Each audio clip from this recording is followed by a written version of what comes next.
Plano de leitura bíblica, dia 14/2, 1 Coríntios, capítulos 5 a 8. Escândalos na comunidade.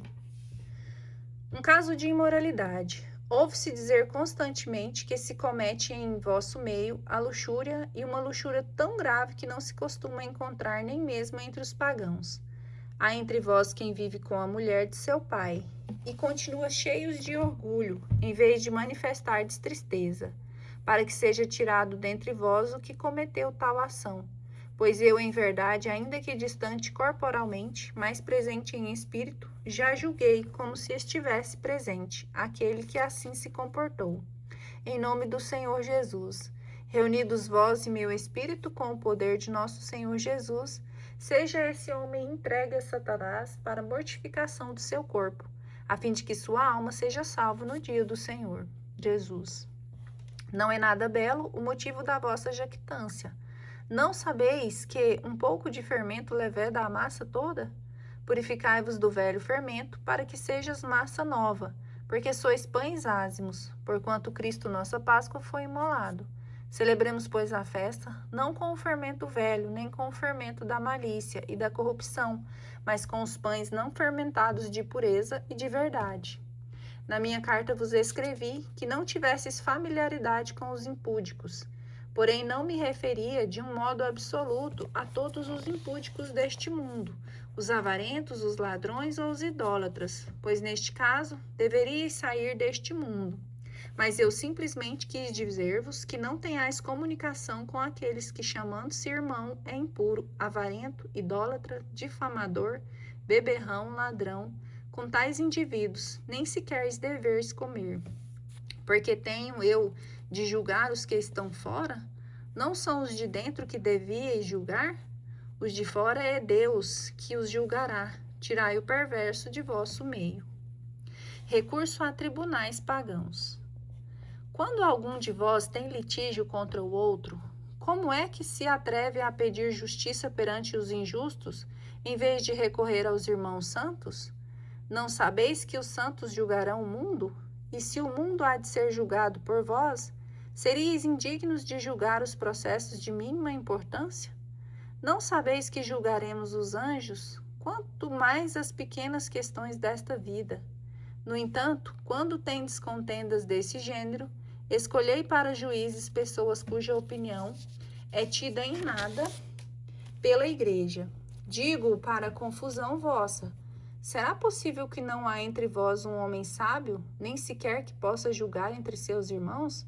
Mas um irmão litiga com outro irmão, e isso diante dos infiéis. Na verdade, já é um mal para vós o fato de terdes processos uns contra os outros. Por que não preferis sofrer injustiça? Por que não preferis ser espoliados? Não. Vós é que fazeis injustiça, vós é que espoliais, e isso entre irmãos. Acaso não sabeis que os injustos não hão de possuir o reino de Deus? Não vos enganeis, nem os impuros, nem os idólatras, nem os adúlteros, nem os efeminados, nem os devassos, nem os ladrões, nem os avarentos, nem os bêbados, nem os difamadores, nem os assaltantes hão de possuir o reino de Deus. Ao menos algum de vós tem sido isso? Mas fostes lavados, mas fostes santificados, mas fostes justificados em nome do Senhor Jesus Cristo e pelo Espírito de nosso Deus. Gravidade da impureza. Tudo me é permitido, mas nem tudo convém. Tudo me é permitido, mas eu não me deixarei dominar por coisa alguma. Os alimentos são para o estômago e o estômago para os alimentos. Deus destruirá tanto aqueles como este. O corpo, porém, não é para a impureza, mas para o Senhor, e o Senhor para o corpo. Deus me ressuscitou o Senhor. Também nos ressuscitará a nós pelo seu poder. Não sabeis que vossos corpos são membros de Cristo? Tomareis então os membros de Cristo e os farei membros de uma prostituta? De modo algum. Ou não sabeis o que se ajunta a uma prostituta se torna um só corpo com ela? Está escrito, os dois serão uma só carne. Pelo contrário, quem se une ao Senhor torna-se com ele um só espírito. Fugi da fornicação. Qualquer outro pecado que o homem comete é fora do corpo, mas o impuro peca contra o seu próprio corpo. Ou não sabeis que o vosso corpo é templo do Espírito Santo, que habita em vós, o qual recebestes de Deus e que por isso mesmo já não vos pertenceis? Porque fostes comprados por um grande preço. Glorificai, pois, a Deus no vosso corpo. Vocação do casamento e do celibato, matrimônio e celibato. Agora, a respeito das coisas que me escrevestes, penso que seria bom ao homem não tocar mulher alguma. Todavia, considerando o perigo da incontinência, cada um tem a sua mulher e cada mulher tem a seu marido. O marido cumpra o seu dever para com a sua esposa e da mesma forma também o esposo o cumpra para com o marido. A mulher não pode dispor de seu corpo, ele pertence ao seu marido. E da mesma forma o marido não pode dispor de seu corpo, ele pertence à sua esposa. Não vos recuseis um ao outro, a não ser de comum acordo por algum tempo, para vos aplicardes à oração, e depois retornai novamente um para o outro, para que não vos tente Satanás, por vossa incontinência. Isto digo como concessão, não como ordem, pois quereria que todos fossem como eu, mas cada um tem Deus um dom particular, um este, outro aquele. Aos solteiros e às viúvas, digo-lhes que lhes é bom se permanecerem assim como eu. Mas se não podem guardar a continência, casem-se. É melhor casar do que abrasar-se. Aos casados mando, não eu, mas o Senhor, que a mulher não se separe do marido. E se ela estiver separada, não fique sem se casar. Que fique sem se casar. E se ela estiver separada, que fique sem se casar, ou que se reconcilie com seu marido. Igualmente, o marido não repudie sua mulher. Aos outros digo eu, não o Senhor. Se um irmão desposou uma mulher pagã, sem a fé, e esta consente em morar com ele, não a repudie. Se uma mulher desposou um marido pagão, e este consente em coabitar com ela, não repudie o marido. Porque o marido que não tem a fé é santificado por sua mulher, assim como a mulher que não tem a fé é santificada pelo marido, que recebeu a fé.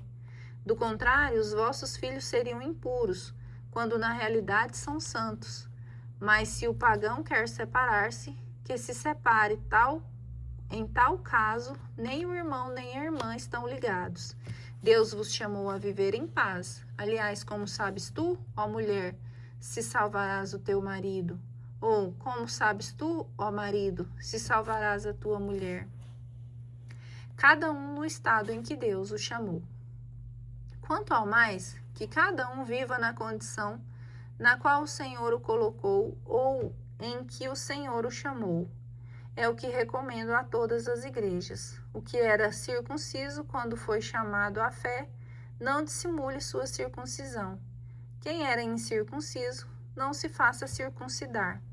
A circuncisão de nada vale, e a incircuncisão de nada vale. O que importa é a observância dos mandamentos de Deus. Cada um permaneça na profissão em que foi chamado por Deus. Eras escravo quando Deus te chamou? Não te preocupes disso, mesmo que possa tornar-te livre. Antes, cuida de aproveitar melhor o teu chamado, pois o escravo que foi chamado pelo Senhor conquistou a liberdade do Senhor. Da mesma forma, quem era livre por ocasião do chamado fez-se escravo de Cristo. Por alto preço fostes comprados, não vos torneis escravos de homens. Irmãos, cada um permaneça diante de Deus na condição em que estava quando Deus o chamou. Matrimônio e virgindade. A respeito das pessoas virgens, não tenho mandamento do Senhor, porém dou o meu conselho como homem que recebeu da misericórdia do Senhor a graça de ser digno de confiança. Julgo, pois, em razão das dificuldades presentes, ser conveniente ao homem ficar assim como é. Estás casado? Não procure desligar-te. Não estás casado? Não procures mulher. Mas se queres casar-te, não pecas, assim como a jovem que se casa não peca. Todavia padecerão a tribulação da carne, e eu quisera poupar-vos. Mas eis que eu vos digo, irmãos, o tempo é breve.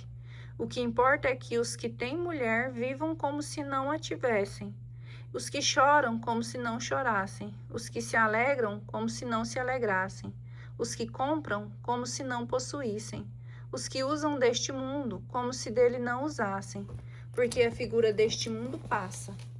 Quisera ver-vos livres de toda preocupação. O solteiro cuida das coisas que são do Senhor, de como agrada ao Senhor. O casado preocupa-se com as coisas do mundo, procurando agradar a sua esposa. A mesma diferença existe com a mulher solteira ou a virgem. Aquela que não é casada cuida das coisas do Senhor para ser santa no corpo e no espírito. Mas a casada cuida das coisas do mundo, procurando agradar ao marido. Digo isto para o vosso proveito, não para vos estender um laço, mas para vos ensinar o que melhor convém, o que vos poderá unir ao Senhor sem partilha. Se alguém julga que é inconveniente para sua filha ultrapassar a idade de casar-se e que é seu dever casá-la, faça como quiser, não há falta alguma em fazê-la casar-se.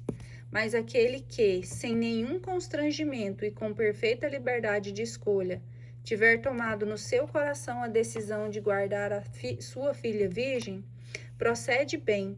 Em suma, aquele que casa sua filha faz bem, e aquele que não a casa faz ainda melhor. A mulher está ligada ao marido enquanto ele viver, mas se morrer o marido, ela fica livre e poderá casar-se com quem quiser, contanto que seja no Senhor. Contudo, na minha opinião, ela será mais feliz se permanecer como está. E creio que também eu tenho o Espírito de Deus. Questão das carnes oferecidas aos ídolos. A ciência e a caridade. Quanto às carnes oferecidas aos ídolos, somos esclarecidos, possuímos todos a ciência. Porém, a ciência incha, a caridade constrói. Se alguém pensa que sabe alguma coisa, ainda não conhece nada como convém conhecer. Mas se alguém ama a Deus, esse é conhecido por ele. Assim, pois, quanto ao comer das carnes imoladas aos ídolos, sabemos que não existem realmente ídolos no mundo e que não há outro Deus senão um só. Pretende-se, é verdade, que existam outros deuses, quer no céu, quer na terra, e há um bom número desses deuses e senhores. Mas para nós há um só Deus, o Pai, do qual procedem todas as coisas e para o qual existimos, e um só Senhor Jesus Cristo, por quem todas as coisas existem e nós também. Todavia, nem todos têm esse conhecimento. Alguns, habituados ao modo antigo de considerar o ídolo, comem a carne como sacrificada ao ídolo, e a consciência, por ser débil, se mancha. Não é, entretanto, a comida que nos torna agradáveis a Deus. Comendo, não ganhamos nada, e não comendo, nada perdemos. Atenção, porém, que essa vossa liberdade não venha a ser ocasião de queda aos fracos. Se alguém te vir a ti, que és instruído, sentado à mesa no templo dos ídolos, não se sentirá, por fraqueza de consciência, também autorizado a comer do sacrifício dos ídolos? E assim, por tua ciência, vai se perder quem é fraco, um irmão pelo qual Cristo morreu? Assim, pecando contra os irmãos e ferindo sua débil consciência, pecais contra Cristo, pelo que se a comida serve de ocasião de queda a meu irmão, jamais comerei carne, a fim de que eu não me torne ocasião de queda para meu irmão.